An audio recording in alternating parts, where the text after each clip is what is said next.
Hello students, welcome to missile classes.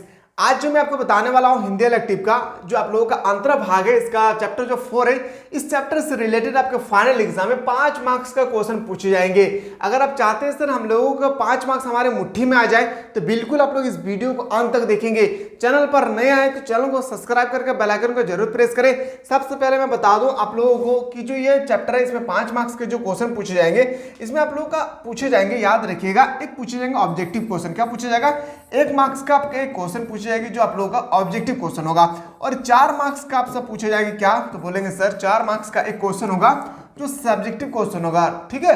और कौन से क्वेश्चन पूछे जाएंगे मैं आज आप लोगों के सामने एक एक करके आपके सामने डिस्कस करने की कोशिश करूंगा, तो बिल्कुल आप लोग वीडियो को अंत तक देखेंगे। अगर आप चाहते हैं सर हमारे मुट्ठी में 5 मार्क्स आ जाए तो इस वीडियो को जरूर आप लोग अंत तक देखेंगे। सारा का सारा मैं वो क्वेश्चन आपके सामने लेकर आया हूं जो 2010 से लेकर 2023 तक अभी तक जगबोर्ड के माध्यम से जो भी क्वेश्चन पूछे गए हैं अपना मलबा खाओ उजाड़ो सभ्यता से, सारा का सारा क्वेश्चन मैं आज आप लोगों के सामने एक एक करके मैं आप लोगों के सामने प्रस्तुत करने वाला हूं। साथ ही साथ इसी वीडियो में हम लोग डिस्कस करेंगे सब्जेक्टिव क्वेश्चन। क्या डिस्कस करेंगे? Subjective question. और मैं बताऊंगा आप लोगों को कि कौन सा सब्जेक्टिव क्वेश्चन आपके पेपर में छपने वाला है, ठीक है। तो बिल्कुल आप लोग अच्छी तरह से देखिए, और अगर आप लोगों को क्वेश्चन आ रहा होगा ना तो आप लोग बिल्कुल अपने कॉपी पे नोट डाउन करें, क्योंकि मोस्ट इंपॉर्टेंट क्वेश्चन है। सबसे पहले हम लोग बात करते हैं ऑब्जेक्टिव क्वेश्चन का। देखिए ये जो चैप्टर है ना, जो अपना मलबा खाओ जाड़ू, ये प्रकृति से रिलेटेड है, नदी नाले से रिलेटेड है, अमेरिका और यूरोप के सभ्यताओं से रिलेटेड है। तो आप लोगों को पता होना चाहिए कि हमारी धरती कैसे गर्म होती है, स्टोरी पता होना बहुत जरूरी है, ठीक है। तो चलिए, और हमारे एप्लीकेशन से जो पढ़ रहे हैं उन लोगों को मैंने ऑलरेडी आप लोगों को एप्लीकेशन पे आप लोगों का जो स्टोरी है पूरा का पूरा थ्योरी लेक्चर मैंने आप लोगों को लगभग आधा घंटा में आपको बेहतरीन तरीके से मैं आपको बताया था एक्चुअली ये चैप्टर क्या कहना चाहता है। अगर आपको थ्योरी लेक्चर पता हो जाएगा ना मेरे प्यारे, तो सारा का सारा क्वेश्चन अपने मुट्ठी में कर सकते हैं। इसलिए मैं बार बार मैं कहता हूं कि जो भी स्टूडेंट अभी तक एडमिशन नहीं करवाए जल्दी से जाएं और प्ले स्टोर में डाउनलोड करें मिसाइल क्लासेस के ऐप को, और वहां पे बेहतरीन तरीके से तैयारी कर सकते हैं मिसाइल क्लासेस के एप्लीकेशन पे, जहां पे आपका आर्ट्स का ऑल सब्जेक्ट का फी ओनली फॉर 399 रुपीज है, जहां पे आपको selected question, previous question, model set सब कुछ आपको प्रोवाइड किया जाएगा, ठीक है। चलिए पहला क्वेश्चन पे आते हैं हम लोग। क्वेश्चन आपके सामने मोस्ट इंपोर्टेंट क्वेश्चन, अपना मलबा पाठ के लेखक इनमें से कौन है? तो मैंने बताया था इसका लेखक हो प्रभाष जोशी। क्या है? प्रभाष जोशी। ऑप्शन नंबर क्या हो जाएगा? 20 का राइट आंसर होगा। और मैंने कई बार आप लोगों को बता चुका हूं, अगर आप इंग्लिश और हिंदी लिए हैं तो उनका जो आप लोगों का चैप्टर है, इनका ऑथर का नेम यानी उसका लेखक का नाम आपको याद रखना है। चाहे आप इंग्लिश लिए हैं या हिंदी लिए हैं, आपको 3 मार्क्स का यानी 3 क्वेश्चन उससे होगी जो आपका ऑथर से रिलेटेड, लेखक से रिलेटेड क्वेश्चन पूछे जाएंगे, ठीक है।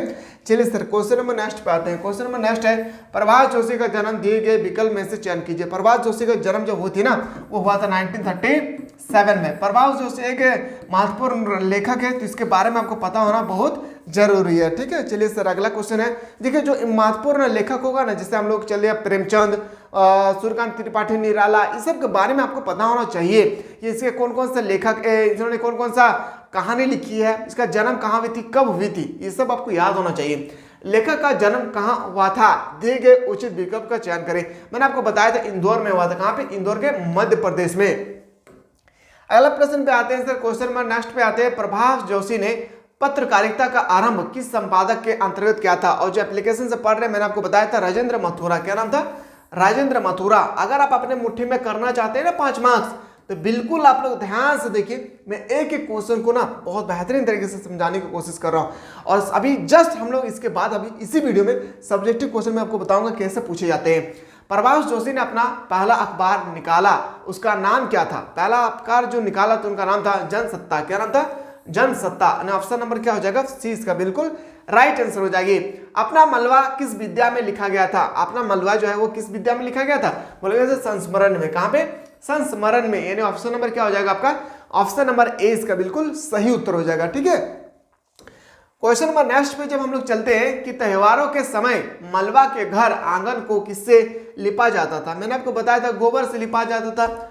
और आज के युग में भी बहुत सारे ऐसे गांव हैं, शहर में तो मैं नहीं बोल सकता हूँ, लेकिन गांव है जहाँ पे दीपावली, दशहरा के दिन क्या पहले घर को अच्छी तरह से लिपा पोता जाता है गोबर के माध्यम से, जो बहुत ही खूबसूरत लगती है देखने में, ठीक है। अगला प्रश्न पूछा कि मलबा में कौन से जमा रहते थे? जो मलबा है में कौन जमा रहता था? तो बताएंगे सर मानसून जमा रहता था। यस या नो? मानसून जमा रहता था। अगला प्रश्न पे आते हैं, क्वेश्चन नंबर 9, चौमासा किसे कहते हैं? जो चौमासा है उसको हम लोग बोलते हैं बरसात के 4 महीना, बरसात के जो स्टार्टिंग में जो 4 महीना होती है इसे हम लोग बोलते हैं चौमासा। क्या बोलते हैं सर? चौमासा इसको हम लोग बोलते हैं। ठीक है, चलिए क्वेश्चन नंबर नेक्स्ट पे आते हैं। क्वेश्चन नंबर आते हैं सर 10, लेखक ने वैशाली राजसी बांध किस नदी में देखा था? तो बताएंगे सर नर्मदा नदी। क्यों बता रहा हूं? क्योंकि हम लोग नर्मदा नदी के बारे में ऑलरेडी हम लोग पढ़ चुके हैं, जो हमारे एप्लीकेशन से पढ़ रहे हैं। मैंने आप लोगों को नर्मदा नदी के बारे में बताया था, यस या नो? चलिए सर, शिप्रा नदी के बारे में भी आपको मैंने बताया था। क्वेश्चन नंबर 11 पे आते हैं, पुराने समय में राजा विक्रमादित्य, भोज, मूंज आदि ने पानी का संरक्षण के लिए क्या किया था? तो बताएंगे सर, याद रखिएगा, तालाब का निर्माण किया था, ये सही है। कुआं का भी निर्माण किया था, ये भी सही है। बावड़ियों का भी निर्माण किया था। यानी इस तरह से देखिए तो ऑप्शन नंबर क्या हो जाएगा? ऑप्शन नंबर आपका बिल्कुल सही उत्तर हो जाएगा, D is the correct answer हो जाएगी। क्वेश्चन नंबर नेक्स्ट पे पूछे गए थे, उज्जैन जाते समय लेखक को कौन सी नदी मिली थी? मैंने आपको बताया था शिप्रा नदी। और कई बार क्वेश्चन ये पूछे गए हैं, जियोग्राफी में भी पूछे गए हैं, और आपका हिंदी इलेक्टिव में भी पूछा गया है कि जो उज्जैन है वो किस नदी के किनारे स्थित है। जैसे मैं एग्जाम्पल में बता दूं, पटना शहर किस नदी के किनारे स्थित है? बोलेंगे गंगा नदी के किनारे स्थित है या नहीं? तो ठीक इसी तरह से आपसे क्वेश्चन पूछा जाएगा, उज्जैन किस नदी के किनारे बसा हुआ है? तो बोलेंगे सर शिप्रा नदी। याद रखिएगा, कभी कभी ना इसको याद रखिए, कभी कभी देखते हैं हम लोग छिप्रा नदी के नाम से भी हम लोग इसको जानते हैं, तो थोड़ा सा इसको भी आप लोग को ध्यान देना है। क्वेश्चन नंबर आते हैं 13, पाठ के अनुसार पूर्व समय में लोग किस कार्य में कुशल थे? इस पाठ को जब आप स्टडी करेंगे तो आपको पता चलेगा कि पिछले जमाने के लोग, पिछला युग के लोग किस कार्य में ज्यादा कुशल हुआ करते थे? बोले पानी के प्रबंधन में। क्या होते थे? पानी के प्रबंधन में। ऑप्शन नंबर क्या हो जाएगा? 20 का बिल्कुल राइट आंसर हो जाएगी। क्वेश्चन आते हैं सर 14, गांधी सागर बांध किस नदी पर स्थित है? ये क्वेश्चन बहुत इंपॉर्टेंट है, चंबल नदी पर है। कहां पे सर? चंबल नदी पर। अगला प्रश्न पे चले मूव करते हैं। क्लास अगर अच्छा लग रहा है मेरे प्यारे तो आप लोग अपने दोस्तों को जरूर शेयर कीजिए ताकि वो भी पढ़े लिखे और आगे बढ़े। और आप लोग चाहते हैं सर हम लोगों को सिलेक्टेड क्वेश्चन चाहिए, तो मैंने ऑलरेडी आप लोगों का सिलेक्टेड क्वेश्चन हिस्ट्री का और जियोग्राफी का ऑलरेडी मैंने सिलेक्टेड क्वेश्चन आप लोग अपलोड कर चुका हूं। तो सिलेक्टेड क्वेश्चन आप लोग जरूर टेस्ट लगाइए, वहां पे एक सेट में आप लोग को मैं आप लोगों को बता दूं, अगर मैं बात करूं आप लोगों का 2 टर्म में एग्जाम होगी। याद रखिएगा 2 टर्म होगी, टर्म 1 और टर्म 2। याद रखिएगा टर्म 1 और टर्म 2। टर्म 1 में आप लोगों का फुल्ली 40 क्वेश्चन जो है वो एमसीक्यू होगा। क्या होगा? फुल्ली जो है आप लोगों का एमसीक्यू होगी, और आपका 40 क्वेश्चन होगा सब्जेक्टिव क्वेश्चन होगी। ठीक है, तो आप लोगों को मैं जो सिलेक्टेड सेट प्रोवाइड किया हूं, समझिए बहुत इंपॉर्टेंट चीज मैं बता रहा हूं। मैं जो आप लोगों को सिलेक्टेड सेट प्रोवाइड किया हूं ना, ये सिलेक्टेड सेट में टर्म 1 का 5 सेट प्रोवाइड किया हूं, जिसमें एक सेट में आपको 40 क्वेश्चन होगी। जब इसको काउंट करेंगे तो 200 क्वेश्चन होगा। जब मैं सिलेक्टेड सेट की मैं बात करूं तो सिलेक्टेड सेट में आप लोगों को सेट 5 तक आप लोगों को इसमें मिलेगा, जिस तरह से इसमें मिल रहा है ठीक इसमें। लेकिन यहाँ पे आप लोगों को, यहाँ पे आपको सिर्फ एक ही टाइप का क्वेश्चन दिख रहा है, ऑब्जेक्टिव क्वेश्चन। लेकिन यहाँ पे आपको 3 तरह का देखने को मिलेगा, VSQ, याद रखिए SQ, और एक होता है LQ, very short question, long question. याद रखिए अति लघु प्रश्न, और एक होता है आपका दीर्घ लघु प्रश्न। तो बिल्कुल आप लोग इन सेट को ना जरूर आप लोग सॉल्व कीजिएगा। खास करके जो हमारे एप्लीकेशन से पढ़ रहे हैं वो लोग को तो ऑलरेडी प्रोवाइड कर चुका हूं। जो भी अभी तक हमारे एप्लीकेशन को डाउनलोड नहीं किए, प्ले स्टोर में जाना है और सर्च करना है मिसाइल क्लासेस के ऐप को और डाउनलोड कर लेना है। और मिनिमम से मिनिमम फी में आप क्लास 12 की एकदम बेहतरीन तरीके से आप लोग हमारे एप्लीकेशन का माध्यम से आप लोग तैयारी कर सकते हैं। ठीक है, तो मैं बात कर रहा था, लेखक ने डग डग रोटी पग पग नीर का मतलब मैंने आपको बताया था जल होता था। ठीक है, रोटी का मतलब आपको पता ही है। तो बोला किसके संदर्भ में कहा था? तो बताएंगे सर मलबा की धरती के बारे में। किसके बारे में? तो बोलेंगे सर मलबा की धरती के बारे में। और ऑप्शन नंबर क्या हो जाएगा? सी इसका बिल्कुल राइट आंसर हो जाएगी। क्वेश्चन नंबर आते हैं सर, आधुनिक सभ्यता के किस विकास को लेखक ने क्या कहा? आधुनिक विकास के लेखक ने किसके बारे में तुलना किया था? तो बताएंगे सर इसका जो राइट आंसर होगा बहुत इंपॉर्टेंट है, ये भी एक तरह का क्या है, वेरी वेरी इंपॉर्टेंट क्वेश्चन है। बोलेंगे सर उजाड़ की असभ्यता। क्या थी? उजाड़ की सभ्यता। ऑप्शन नंबर ए आपका बिल्कुल राइट आंसर हो जाएगा। ठीक है, चलिए सर क्वेश्चन नंबर आते हैं 17, मलबा। अभी थोड़ा सा वेट कीजिए, मैं आपको सब्जेक्टिव क्वेश्चन भी बता रहा हूं। ठीक है, बने रहे। अगर आप लोग चाहते हैं सर 5 मार्क्स हमारे मुट्ठी में आ जाए तो वीडियो पर बिल्कुल आप लोग बने रहेंगे। 17 नंबर पूछा गया कि मलबा की सदा नीरा नदी बिना बरसात के मौसम में किसका काम करती है? तो मैंने आपको बताया था शहर के गंदे पानी को ले जाना। क्या था? शहर के सभी गंदे पानी को ले जाना। ठीक है, क्वेश्चन नेक्स्ट पाते हैं। रिनेसा से पहले भारतीय इंजीनियर किस काल के दक्षक थे? तो बताएंगे सर जल संरक्षण का। क्या हो जाएगी सर? जल संरक्षण का। ऑप्शन नंबर 20 का बिल्कुल राइट आंसर होगा। जनसत्ता अखबार का संपादकीय किस क्षेत्र की ओर झुकाव रखता था? तो मैंने आपको बताया था सामाजिक की ओर। कहां पे? सामाजिक की ओर। ऑप्शन नंबर क्या हो जाएगा? 20 का बिल्कुल राइट आंसर हो जाएगी। अब आपका जो भी ऑब्जेक्टिव क्वेश्चन अभी तक पूछे गए थे, जैसे भी पूछा गया था, सारा का सारा ऑब्जेक्टिव क्वेश्चन मैंने आप लोगों को ऑलरेडी प्रोवाइड कर चुका हूं। आप जो आपको बात आती है ना सब्जेक्टिव क्वेश्चन में, सर सब्जेक्टिव क्वेश्चन हमारे पेपर में कैसे छपेगी? तो देखिए, ध्यान से देखिए मेरे प्यारे, सब्जेक्टिव क्वेश्चन कैसे आएगी। मलवा में जब सब जगह बरसात की झड़ी लग रही थी, तब मलवा के जनजीवन पर इसका क्या असर पड़ रहा था? आप खुद बताएं, आप जहां पर हैं वहां पर अगर पूरा बाढ़ से लबालब हो जाए तो आपका घर क्या होगा? क्या होगा? धंस जाएगा। तो यहाँ पे आपसे पूछिए गए वही क्वेश्चन। फसलों का फायदा। मलबा में जब बरसात की झड़ी लग रही थी तब वहां के जनजीवन पर इसका गहरा प्रभाव पड़ा था। यहाँ पे प्रभाव होगा, थोड़ा सा आप लोग इसको सही कर लेंगे। प्रभाव पड़ा था। वहां के किसानों की फसलें अधिक पानी के कारण खराब हो जाती है। बिल्कुल, अगर बरसात अगर होते रहेंगे तो क्या होगा? फसल क्या होगी? खराब हो जाएगी। लेकिन आगे की फसलों के लिए पर्याप्त मात्रा में सिंचाई की पानी जमा हो जाती है। लेकिन अभी मैं जो फसल रोपा हूं वो खराब हो गया, बिल्कुल सही बात है। लेकिन जब मैं आगे फसल लगाऊंगा बरसात के मौसम के बाद, तो मेरा सिंचाई व्यवस्था के लिए जल का प्रबंधन ऑलरेडी हो चुका है। क्यों? क्योंकि मुझे तालाब में भी पानी मिल जाएगी, कुआं में भी पानी मिल जाएगा और नदी में भी हमारे पानी मिल जाएंगे, जिससे गेहूं, चना, बाजरे की फसल अच्छी होती है। आगे देखिए, आगमन को परेशानी। मलबा में होने वाले भारी बरसात के कारण यहाँ के आम लोगों को आने जाने में काफी परेशानी होती है। बिल्कुल सही बात है। जब बरसात होती रहेगी, बाढ़ आ जाएगी, तो लोग इधर से उधर जा पाएंगे? नहीं जा पाएंगे। आगे बोल रहे कि नदी में पानी का जलस्तर बढ़ जाने से कई बार मूल आदि हुआ बह जाते हैं। यानी नदी, जैसे बरसात के मौसम है, ठीक है, अब बरसात के मौसम में नदी पे पूरा लबालब पानी भर जाती है। पानी भर जाने के कारण क्या होता है कि वहां के जो घर, उसके गांव, नदी किनारे आसपास में जो घर होती है, उस घर में पानी घुस जाते हैं। वो घर क्या होते हैं? पूरी तरह से तहस नहस हो जाती है डूबकर, और वहां के लोग को बेघर होना पड़ता है। ये भी बताया गया है। उसके बाद बोल रहे हैं कि रास्ते में जगह जगह पानी भर जाता है, जिससे आने जाने की मुश्किलों का सामना करना पड़ता है। मैं 4 क्वेश्चन बताऊंगा, चारों क्वेश्चन को एकदम अपने खोपड़ी पे आपको सेट करना है। ठीक है, चारों क्वेश्चन को अपने खोपड़ी पे आपको सेट कर लेना है किसी भी तरह से। अब मलबा में वैसा पानी नहीं गिरता जैसे गिरता था, उससे क्या कारण है? अब मलबा में वैसा पानी नहीं गिरता जैसे गिरता था, इसका मुख्य कारण औद्योगिक विकास है। बिल्कुल सही बात। पानी वहीं बरसती है जहां पे हरियाली होती है, जहां पे पेड़ पौधे होते हैं, लेकिन पानी वहां पे नहीं बरसती है जहां पे पेड़ पौधे नहीं होता है। आप थोड़ा सा एग्जांपल में देखो, चलिए मैं आपको लेके चलता हूं, थोड़ा सा इमेज कीजिए राजस्थान। क्या राजस्थान में बारिश होती है? नहीं। क्यों? क्योंकि वहां पेड़ पौधा ही नहीं है। तो पेड़ पौधा को होना पर्यावरण में बहुत जरूरी है। तो पेड़ पौधा नहीं होगी तो फिर वहां पे बारिश नहीं होगी। एग्जाम्पल में दे रहा हूं, पहले लोग जब धान रोपाया करते थे, अभी तो देखिए हम लोगों का 1 रुपया किलो चावल मिल रहा, यस या नो?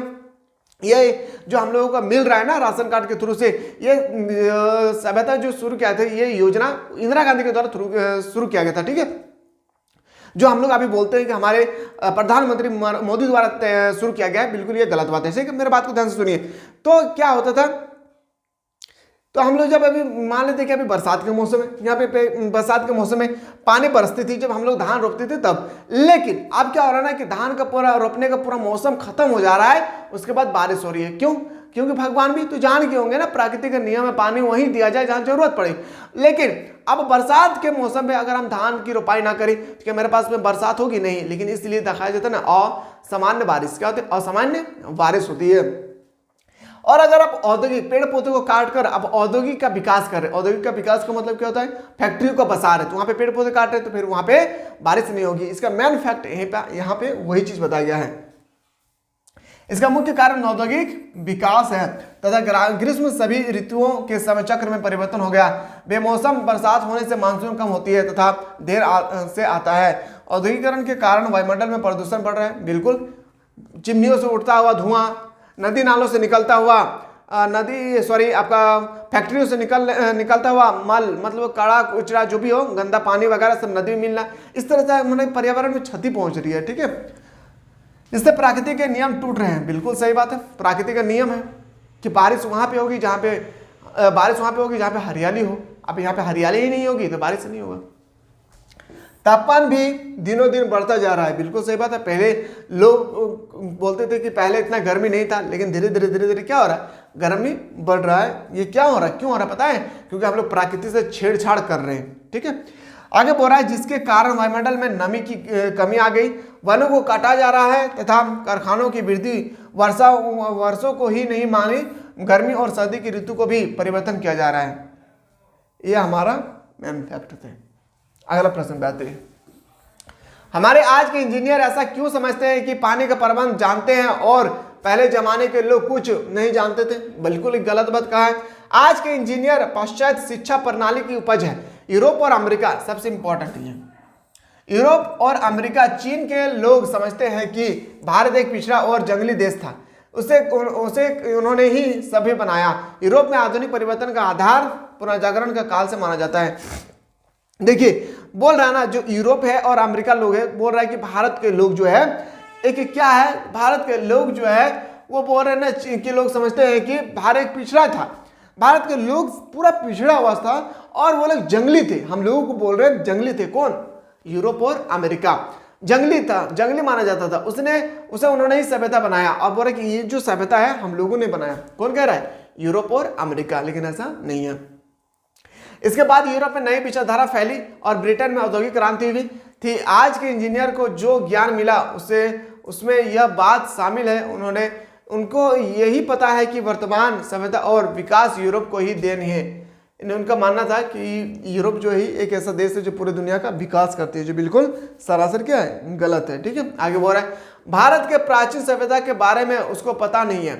भारत के प्राचीन सभ्यता, जिसे हम लोग बोलते हैं ना, भारत के इतिहास का 3 खंड है, पता है ना, प्राचीन, मध्यकालीन, आधुनिक कालीन। उनको पता नहीं है। उनको यह पता नहीं है कि महाराजा विक्रमादित्य, राजा भोज तथा राजा मुझ जब भारत में शासन करते थे तब यूरोप के पुनर्जागरण का कुछ पता नहीं था, पता नहीं था। यूरोप का मतलब यूरोप वाले कह रहे हैं कि हमारे वजह से भारत का विकास हुआ है, और भारत कह रहे हैं कि जब हमारी सभ्यता बन रही थी उस समय आप यूरोप का कोई पता नहीं था। इन शासकों ने मलबा में तालाब खुदवाए थे, कुएं बावड़ी बनाए थे, बरसात के पानी को सुरक्षित रखने की व्यवस्था की थी।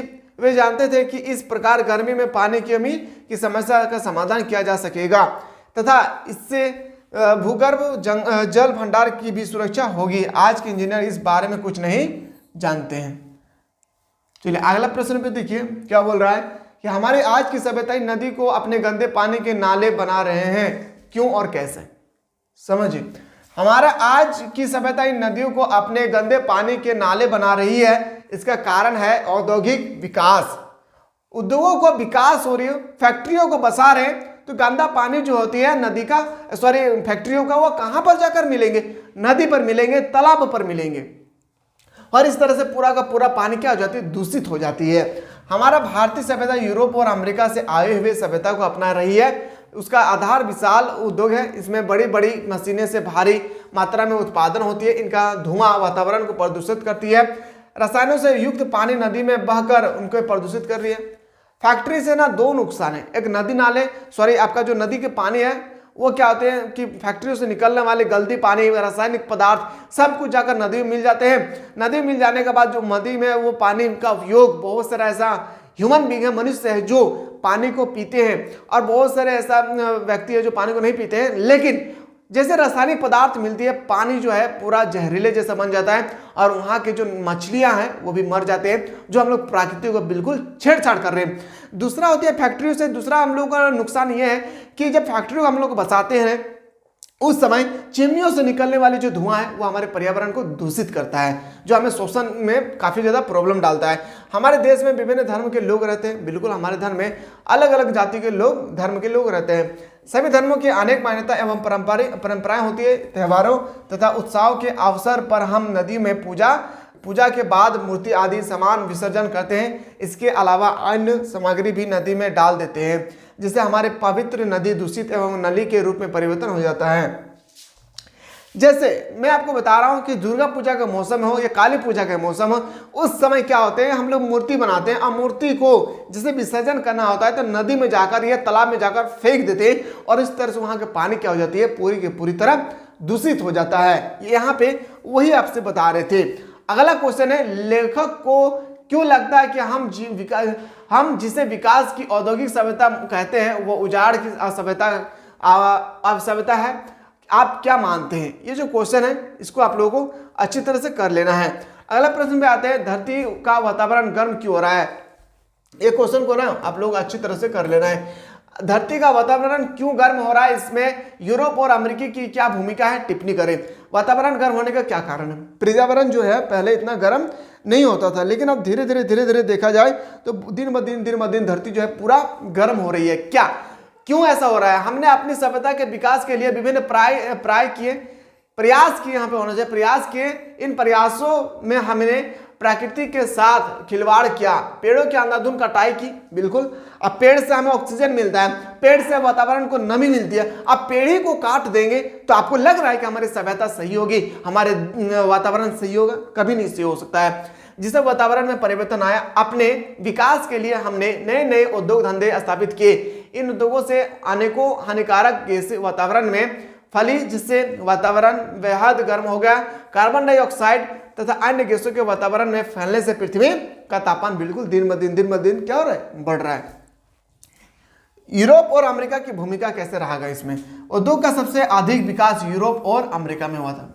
मैंने कई वीडियो में आप लोगों को जब ज्योग्राफी पढ़ा रहा था तो आप लोगों को बताया था कि दुनिया में सबसे ज्यादा अगर फैक्ट्री है तो कहाँ पे, तो बोलेंगे अमेरिका में। इन देशों ने रोज नए नए प्रयोग से अनेकों हानिकारक गैस वातावरण में फैलाई, जिससे पर्यावरण बिगड़ा है। इससे पूरी दुनिया प्रभावित हुई है। ये देश इन्हें रोकने को भी तैयार नहीं है। वे नहीं मानते हैं कि धरती वातावरण के गर्म होने से काफी गड़बड़ी हो रही है। इस प्रकार धरती के वातावरण को गर्म होने से यूरोप और अमेरिका की प्रमुख भूमिका रही है। समझ में आया? ये आप लोगों का जो 6 क्वेश्चन है, इन 6 क्वेश्चन में से एक क्वेश्चन आपके पेपर में 4 मार्क्स का आपका पूछे जाएंगे 100%। तीन चारों ऑब्जेक्टिव को तो एक क्वेश्चन आएगा ऑब्जेक्टिव में और एक आपका आ गया सब्जेक्टिव में। जब इसको कर लेंगे तो आपका मुट्ठी में आ जाएगा 5 मार्क्स। तो आपकी मर्जी है आपको करना या नहीं, क्योंकि आपको पढ़ना है। क्योंकि आप लोगों को आगे बढ़ना है, आप हमारे देश का भविष्य है। ठीक है, अपने पढ़ाई पर ज्यादा ध्यान दीजिए। मिलते हैं किसी तरह से नया वीडियो में। वीडियो अगर अच्छा लगे तो अपने दोस्तों को जरूर शेयर कीजिए ताकि वो भी पढ़े लिखे और आगे बढ़े।